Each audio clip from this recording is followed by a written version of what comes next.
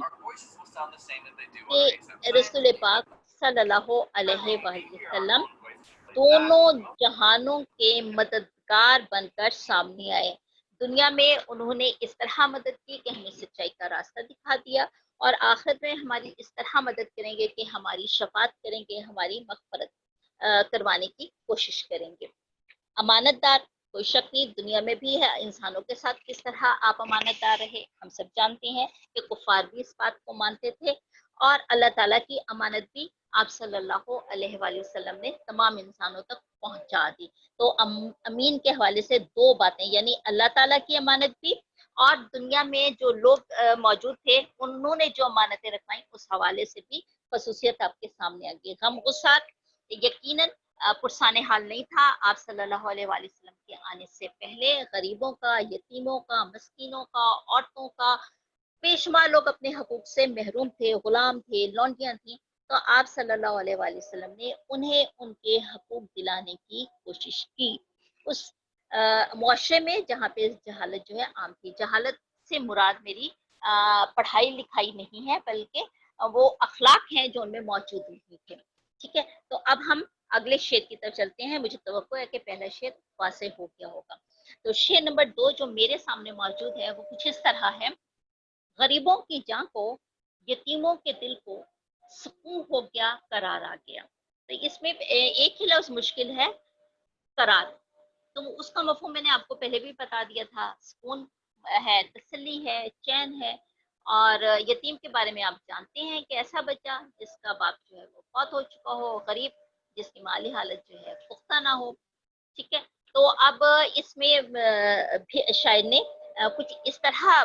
بیان کرنے کی کوشش کی ہے کہ رسول پاک صلی اللہ علیہ وآلہ وسلم کی آمد سے کیا فائدے ہوئے، غریبوں کو تسلی مل گئی، یتیموں کے دلوں کو سکون مل گیا۔ صرف 2 باتیں بتائی ہیں، اور یہاں پر یتیم اور غریب کے حوالے سے صرف یہی 2 لوگ مراد نہیں بلکہ جہان کے تمام ستائے ہوئے لوگ مراد ہیں۔ صرف 2 لوگوں کو نمائندگی دی ہے شاعر نے، یہاں اس بات کو اپنے ذہن میں رکھنا ہے۔ تو اس میں شاعر کچھ اس طرح بتا رہا ہے کہ آپ صلی اللہ علیہ وآلہ وسلم کی آمد سے پہلے عرب معاشرہ جو ہے جہالت کے اندھیرے میں ڈوبا ہوا تھا، اور جس کی لاٹھی اس کی بھینس کا قانون تھا، یعنی جس کے پاس طاقت تھی اس کی حکمرانی چلتی تھی۔ انصاف بھی کچھ اسی حوالے سے ہوتا تھا، جو امیر تھا اس کو فائدہ پہنچا دیا جاتا تھا، اور جو غریب تھا اس کی کہیں سنوائی نہیں تھی۔ اچھا، امیر لوگ جو تھے اپنی مال و دولت کی بدولت صاحب عزت تھے، اور غریبوں کو کوئی پوچھنے والا ہی نہیں تھا، اور اگر کوئی یتیم تھا تو وہ در در کی ٹھوکریں کھاتا تھا، اس کو کوئی اس کے سر پہ ہاتھ رکھنے والا یا تسلی دینے والا نہیں ہوتا تھا، اور نہ ہی اس کی کہیں عزت ہوتی تھی۔ اور بلکہ ہوتا یہ تھا کہ اگر یتیم کا باپ کچھ مال و دولت چھوڑ کر مرا ہے تو اس کے جو رشتے دار ہوتے تھے، جو طاقت رکھتے تھے، وہ اس کے مال و متاع پر مختلف حیل و بہانوں سے قبضہ کر لیتے تھے اور اسے محروم کر دیتے تھے۔ یعنی ہر طرف ظلم و ستم کا بازار جو ہے نا وہ گرم تھا، اور غریبوں کے ساتھ بھی کچھ اسی قسم کے جو حالات تھے وہ روا تھے۔ تو آپ صلی اللہ علیہ وآلہ وسلم نے آ کر ان تمام حالات میں ایک نمایاں تبدیلی پیدا کی، کیونکہ آپ وہ مذہب لائے تھے، آپ وہ اسلام لے کر آئے تھے جن میں غریبوں کو اور یتیموں کو نمایاں مقام حاصل تھا۔ بلکہ کہا یہ گیا کہ اگر یتیم کے شخص پر کوئی شفقت سے ہاتھ رکھتے تو اس کے سر پہ جتنے بال موجود ہیں اس کے برابر اس کو ثواب ملے گا۔ تو یہ اس حوالے سے یتیموں کو بھی نمایاں مقام معاشرے میں حاصل ہو گیا، اور ساتھ ساتھ غریبوں کو بھی ان کا رتبہ اور مقام ملا، ان کو بھی انصاف دیا جانے لگا۔ اور کہا یہ گیا کہ انصاف صرف امیروں کے لیے نہیں ہے بلکہ امیر و غریب انصاف کے حوالے سے بالکل برابر ہیں، جو حق پر ہوگا اس کے حساب سے فیصلہ کیا جائے گا، خواہ وہ امیر ہو خواہ وہ غریب ہو، اس سے کوئی فرق نہیں پڑتا ہے۔ اور بڑائی کسے حاصل ہوگی؟ مال و دولت کی بنیاد پہ نہیں بلکہ تقوی کی بنیاد پہ۔ آپ نے اس کو پڑھا ہوگا، کسی کالے کو گورے پر اور کسی گورے کو کالے پر کوئی برتری حاصل نہیں سوائے تقویٰ کے، یا عربی کو اجمی پر اور اجمی کو عربی پر کوئی برتری حاصل نہیں سوائے تقویٰ کے۔ تو یہاں پر یہ بات واضح ہو گئی کہ تقویٰ یعنی نیکی و پرہیزگاری، جو نیکی و پرہیزگاری میں آگے ہوگا اس کو بڑائی حاصل ہوگی۔ تو یہاں پر ایک شعر ہے آپ سب کے سامنے، اس کو دیکھ لیجیے گا۔ مصیبت میں غیروں کے کام آنے والا، وہ اپنے پرائی کا غم کھانے والا۔ تو یہ جو دونوں شعر اس سے پہلے بھی میں نے آپ کو بتایا تھا، شعر نمبر 1 میں اور شعر نمبر 2 میں، یہ مولانا حالی کی لکھی ہوئی نعت ہے، اس میں سے میں نے آپ کو یہ منتخب کر کے دیے ہیں۔ اچھا، اس کے علاوہ ایک اور میرے پاس جو ہے چھوٹا سا قطع ہے، آپ یوں کہہ لیجیے، اور وہ بھی حالی کا ہی لکھا ہوا ہے، میں پڑھ کے سنا دیتی ہوں آپ کو۔ فقیروں کا ملجا، ملجا کہتے ہیں پناہ گاہ کو، ضعیفوں کا ماوا، یتیموں کا والی، غلاموں کا مولا، یعنی رسول پاک صلی اللہ علیہ وآلہ وسلم کی جو ذات اقدس تھی وہ سب کے لیے جائے پناہ تھی، سب کے سب آپ صلی اللہ علیہ وآلہ وسلم کے پاس آ کے تسکین اور سکون محسوس کرتے تھے۔ اچھا، اس کے علاوہ ایک اور میرے پاس سورۃ الضحیٰ کی آیت نمبر 9-10 کا ترجمہ موجود ہے، سر اس کو نوٹ کر لیجیے گا کہ پس آپ یتیم پر عدم رحمت کی شکل میں ستم نہ کیجیے گا اور نہ ہی مانگنے والے کو جھڑکی دیجیے گا، یعنی کہ اگر کوئی سائل آپ کے دروازے پر سوال کرتا ہے تو اس کو اگر آپ دینے کی نہیں حیثیت رکھتے تو اس کو ڈانٹنا نہیں ہے، اس کو بہت آرام سے پیار سے بتا دیجیے، اور اگر کچھ دے سکتے ہیں تو بہت بہتر ہے، کیونکہ رسول پاک صلی اللہ علیہ وآلہ وسلم نے کبھی کسی کو خالی ہاتھ نہیں لوٹایا، جو آپ کے پاس ہوتا تھا وہ سب کا سب آپ دے دیا کرتے تھے۔ تو اس حوالے سے مطلب اس بات کو یہاں بیان کرنے کا مطلب یہ ہے کہ فقیروں کے ساتھ بھی حسن سلوک کرنے کا جو ہے وہ کہا گیا ہے، اور فقیر بھی غریب ہی ہوتے ہیں۔ تو اس حوالے سے آپ دیکھ لیجئے کہ اس شعر میں دو باتوں کو واضح کیا گیا ہے، اور ایک تو یہ ہے کہ غریبوں اور یتیموں دونوں کو سکون و قرار مل گیا، اس لیے کہ انہیں ان کے حقوق ملنا شروع ہو گئے۔ معاشرے میں تب تک برائی پھیلتی رہتی ہے جب تک حقوق نہیں لوگوں کو ملتے، جب حقوق میں عدم توازن ہوتا ہے تو پھر معاشرہ تباہی کی طرف چلا جاتا ہے۔ تو اسلام کی بہترین بات یہی ہے کہ اس میں توازن موجود ہے اور اس میں سب کے حقوق کا خیال رکھا گیا ہے، اور چونکہ اس مذہب کو لانے والے رسول پاک صلی اللہ علیہ وآلہ وسلم تھے تو اس لیے آپ کو رحمت للعالمین بنا کے بھیجا گیا، تو آپ کے حوالے سے غریبوں اور یتیموں کو سکون اور قرار آ گیا۔ تو مجھے توقع ہے کہ شعر نمبر 2 بھی واضح ہو گیا ہوگا، بہرحال پھر بھی اگر آپ کو لگے کہ کوئی بات واضح نہیں ہوئی ہے تو پلیز آپ اسے نوٹ کر لیجیے گا، اور لیکچر کے آخر میں ضرور مجھ سے پوچھ لیجیے گا۔ اور اس کے بعد ہم آتے ہیں شعر نمبر 3 کی طرف، اور شعر نمبر 3 کچھ اس طرح ہے۔ اصول محبت ہے پیغام جس کا، وہ محبوب پہ پروردگار آ گیا۔ اس میں اصول اگر ہم کہہ لیں تو قانون ہے، طریقہ ہے، اور محبوب پروردگار تو ترکیب ہے یہاں پر اور زید کے ساتھ ملائی گئی، یعنی اللہ تعالیٰ کے محبوب، اور اللہ تعالیٰ کے محبوب کون ہے؟ رسول پاک صلی اللہ علیہ وآلہ وسلم ہے، جو ہم سب کے بھی محبوب ہیں۔ اب اس میں سب سے بہترین قانون جو ہے وہ پیش کر دیا اس شعر میں شاعر نے، حضور پاک صلی اللہ علیہ وآلہ وسلم کی زندگی کا جو سب سے بہترین فلسفہ تھا اس کو بیان کر دیا، اور وہ فلسفہ کیا ہے؟ محبت، یعنی حضور پاک صلی اللہ علیہ وآلہ وسلم نے تمام دنیا تک جو اپنا پیغام پہنچایا محبت کے ذریعے پہنچایا۔ سوچے تو صحیح کہ آپ کے پاس 63 برس کی زندگی تھی موجود، اس میں سے 40 سال گزر گئے اور 40 سال کی عمر میں آپ کو نبوت ملی، اس میں سے آپ باقی آپ کی عمر کے بقیہ حصے جو تھے وہ 23 سال تھے۔ 23 سال میں پوری دنیا کو بدل دینا، پوری دنیا میں اسلام پھیلا دینا، تو یہ کیسے ممکن ہے؟ کیا سختی کے زور پر؟ کیا ظلم کے ساتھ؟ کیا جنگ و جدل کی بنیاد پہ؟ نہیں، ایسا بالکل بھی نہیں ہوا۔ یہ سارے کا سارا جو کرشمہ تھا، جو انقلاب تھا، آپ محبت کے ذریعے لائے۔ رسول پاک صلی اللہ علیہ وآلہ وسلم نے اپنی پوری زندگی میں نہ کبھی کسی کو جھٹکی دی اور نہ ہی کسی کے سامنے غصے کا اظہار کیا۔ کو معلوم ہے وہ واقعہ تو یاد ہی ہوگا کہ ایک عورت جو ہے وہ روز رسول پاک صلی اللہ علیہ وآلہ وسلم پر کوڑا پھینکتی تھی، اور آپ نے کبھی اسے کچھ نہیں کہا، حتیٰ کہ وہ بیمار ہو گئی اور جب آپ پہ کوڑا نہیں پھینکا اس نے تو آپ اس کی عیادت کے لیے چلے گئے، اور کیا ہوا؟ وہ کلمہ پڑھ کے مسلمان ہو گئی۔ یہ محبت ہی تھی نا، آپ کا پیار ہی تھا۔ پھر اہل طائف کے بارے میں، جب وہاں پہ آپ نے اسلام کی تبلیغ کی اور وہاں پر لوگوں نے آپ پر پتھروں کی بارش کر دی، حتیٰ کہ آپ کے جوتے مبارک جو ہیں وہ خون سے لبریز ہو گئے، اور اسی وقت فرشتہ جبرائیل جو ہیں وہ آئے، اور جس پہاڑ کی اوٹ میں آپ بیٹھے ہوئے تھے تو حضرت جبرائیل علیہ السلام نے پوچھا آپ صلی اللہ علیہ وآلہ وسلم سے، اگر کہیں تو یہ پہاڑ ان پر دے مارا جائے، یعنی پتھروں کے مقابلے میں پہاڑ دے مارنے کے حوالے سے رسول پاک سے پوچھا گیا۔ آپ صلی اللہ علیہ وآلہ وسلم نے کہا نہیں ہو سکتا ان کی آئندہ نسلوں میں کچھ لوگ اچھے ہوں، یعنی آئندہ جو نسل ہے ابھی تو انہوں نے میری بات نہیں سنی ہے، لیکن ہو سکتا ہے اگلی نسل جو ہے وہ بات سننے والی ہو جائے، اس میں لوگ مسلمان ہونا شروع ہو جائے، تو آپ نے وہاں بھی معاف کر دیا۔ پھر آپ کو وہ بھی واقعہ یاد ہوگا کہ فتح مکہ کے موقع پہ جب تمام کے تمام مکے کے وہ لوگ جنہوں نے آپ پر بے شمار ظلم و ستم توڑے، حتیٰ کہ اس میں وہ خاتون بھی شامل تھی جس نے آپ صلی اللہ علیہ وآلہ وسلم کے جو چچا تھے حضرت حمزہ رضی اللہ تعالیٰ عنہ، ان کا کلیجہ، یعنی جب وہ شہید ہو گئے تھے تو ان کے مردہ جسم میں سے کلیجہ نکال کر چھپایا تھا، اس حد تک نفرت کا اظہار کیا تھا، اس حد تک غصے کا اظہار کیا تھا، اور اس خاتون کا نام تھا ہندا، تو آپ نے اسے بھی معاف کر دیا۔ تو یہاں سے ہمیں اندازہ ہوتا ہے کہ رسول پاک صلی اللہ علیہ وآلہ وسلم نے اپنی پوری زندگی میں نہ تو کسی سے بدلہ لیا اور نہ ہی کسی کو جھڑکی دی۔ تو پھر بات کیا سامنے آئی؟ بات یہ سامنے آئی کہ آپ صلی اللہ علیہ وآلہ وسلم نے اسلام کو جو لوگوں تک پہنچایا تو وہ محبت کے ذریعے پہنچایا۔ یہی وجہ تھی کہ آپ کی پُر تاثیر اور میٹھی زبان جو ہے وہ لوگوں کے دلوں میں اترتی چلی گئی، اور لوگ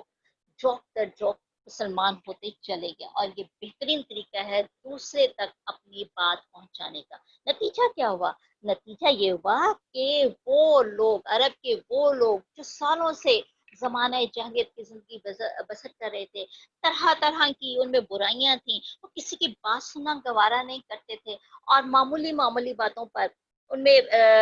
فسادات کھڑے ہو جاتے تھے، اور کئی جنگیں شروع ہو جاتی تھیں، قبیلے صفائی ہستی سے مٹ جاتے تھے، وہ اس حد تک مہذب ہو گئے کہ جو دنیا کی تہذیب یافتہ قومیں تھیں ان کے سامنے آ کر کھڑے ہو گئے، اور اس سے زیادہ انہوں نے اپنے آپ کو تہذیب یافتہ جو ہے وہ بن کر پیش کیا۔ یعنی آپ صلی اللہ علیہ وآلہ وسلم نے اپنی میٹھی زبان سے کفار کے پتھر دلوں کو موم کر دیا۔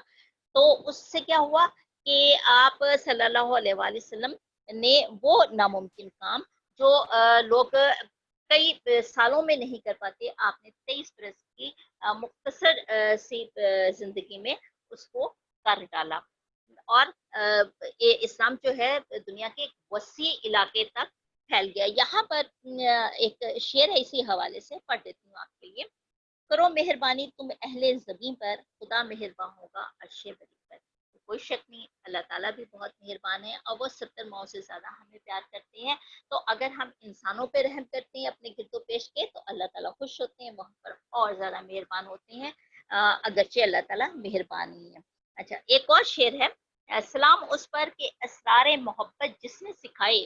سلام اس پر جس نے زخم کھا کر پھول برسائے۔ تو یہاں پر زخم کھانا، وہی اہل طائف والا واقعہ جو ہے وہ یہاں پر سامنے ہے کہ رسول پاک صلی اللہ علیہ وآلہ وسلم نے ہمیں یہ سکھا دیا کہ دوسروں نے اگر ہمیں تکلیفیں دی ہیں، وہ ہمیں دکھ پہنچائے ہیں، تو ہم نے بدلے میں انہیں تکلیفیں نہیں دینی، ہم نے بدلے میں انہیں دکھ نہیں دینے، بلکہ انہیں معاف کر دینا ہے، ان کے ساتھ پیار و شفقت سے پیش آنا ہے۔ تو یہ یہاں پر اس حوالے سے یہ پیغام رسول پاک صلی اللہ علیہ وآلہ وسلم کے حوالے سے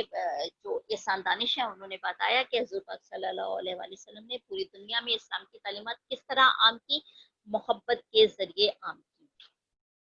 تو شعر نمبر 3 بھی یقیناً آپ سب پر واضح ہو گیا ہوگا، میں ایک بار پھر دوہرا دیتی ہوں، ہم شعر نمبر 1 سے چلتے ہیں دوبارہ سے، کہ شعر نمبر 1 میں شاعر نے رسول پاک صلی اللہ علیہ وآلہ وسلم کی زندگی کی 3 خصوصیات کا خلاصہ کیا، یعنی شاعر نے ہمیں یہ بتایا کہ آپ صلی اللہ علیہ وآلہ وسلم امدادگار ہیں، کہاں کہاں امدادگار ہیں؟ دونوں جہانوں میں، یعنی دنیا میں بھی اور آخرت میں بھی۔ دنیا میں اس طرح امدادگار کہ ہمیں سیدھا راستہ دکھا دیا، ہمیں بتا دیا کہ آخرت میں اچھی زندگی گزارنے کا طریقہ کیا ہے اور اللہ تعالیٰ کا پسندیدہ طریقہ کیا ہے، تاکہ ہم اس کے ذریعے اللہ تعالیٰ کے پسندیدہ انسان بن سکیں۔ اور آخرت میں کس طرح کہ ہماری مغفرت کا، ہماری شفاعت کا وعدہ کر لیا کہ ہمیں رسول پاک صلی اللہ علیہ وآلہ وسلم ہمیں اللہ تعالیٰ کہ حضور جب ہم پیش ہوں گے اور ممکن یہ ہوگا کہ ہمارے گناہوں کا پلہ بڑھ گیا، تو رسول پاک صلی اللہ علیہ وسلم ہماری شفاعت کی کوشش کریں گے۔ امین آ گیا، یعنی رسول پاک صلی اللہ علیہ وسلم کی آمد کے حوالے سے ہے کہ ایک ایسا شخص دنیا میں آ گیا جو امین ہے، جو امانت دار ہے۔ اور یہاں پہ دو طرح کی امانتوں کے حوالے سے بات ہوئی کہ اللہ تعالیٰ نے جو انہیں ذمہ داری سونپی تھی، انہوں نے اسے احسن طریقے سے پورا کر دیا، اور اس کے علاوہ انسانوں پہ بھی یہ واضح کر دیا کہ اگر تم اپنی امانتیں میرے پاس رکھواتے ہو تو میں اس کا بھی امین ہوں۔ غم گسار آ گیا، یعنی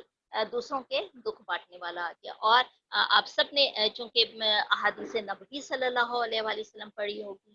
اور سیرت النبی بھی پڑھی ہوگی، جس سے ہمیں مختلف واقعہ سے پتہ لگتا ہے کہ جب بھی کوئی اپنا کوئی دکھ لے کے رسول پاک صلی اللہ علیہ وآلہ وسلم کے پاس ہے تو آپ نے اس کا ہر طرح سے مداوع کرنے کی کوشش کی۔ تو یہ تو تھا پہلا شعر، اور دوسرا شعر آپ کے سامنے، اس کو ذرا پیش نظر رکھیے گا۔ شعر نہیں میں پڑھ رہی کہ غریبوں اور یتیموں کو سکون و قرار مل گیا آپ صلی اللہ علیہ وآلہ وسلم کے آنے سے، کیونکہ ان کو ان کے حقوق جو ہیں وہ ملنا شروع ہو گئے۔ تیسرے میں شعر یہ ہے کہ آپ صلی اللہ علیہ وآلہ وسلم نے تمام دنیا تک اپنا پیغام جو ہے محبت کے ذریعے پہنچایا، اور آپ صلی اللہ علیہ وآلہ وسلم اللہ تعالیٰ کے محبوب ہیں۔ تو یہاں تک جو ہے بات میں نے واضح کر دی، بقیہ جو ہے ہم پھر پڑھیں گے۔ تو اب آپ نے مجھے یہ بتانا ہے کہ کون سی بات جو ہے وہ آپ کو نہیں سمجھ آئی۔